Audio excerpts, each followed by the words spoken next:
টিউশনিতে গেলাম, স্টুডেন্ট একটা খাম দিল, খুলে দেখি টাকাগুলো মানিব্যাগে রাখতে যাব, এমন সময় দেখি আমার বেতনের চেয়ে ৩,০০০ টাকা বেশি।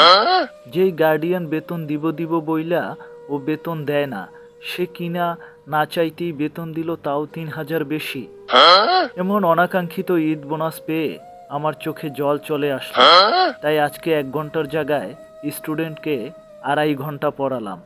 পড়ানো শেষ করে উঠব, এমন সময় স্টুডেন্টের মা ডাক দিয়ে স্টুডেন্টকে বলল, টাকাগুলো গেল কই? এত খুঁজলাম, দেখ তো স্যারের খামে ৩,০০০ টাকা বেশি গেছে মনে হয়।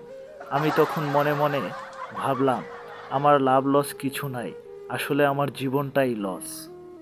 বন্ধুরা, এরকমের মজার হাসির ভিডিও পেতে আমার চ্যানেলটিকে সাবস্ক্রাইব করে রাখতে পারেন এবং টিকটক থেকে দেখে থাকলে টিকটক আইডিটিকে ফলো দিয়ে রাখতে পারেন, আর ফেসবুক থেকে দেখে থাকলে ফেসবুক পেজটিকে ফলো দিয়ে রাখবেন।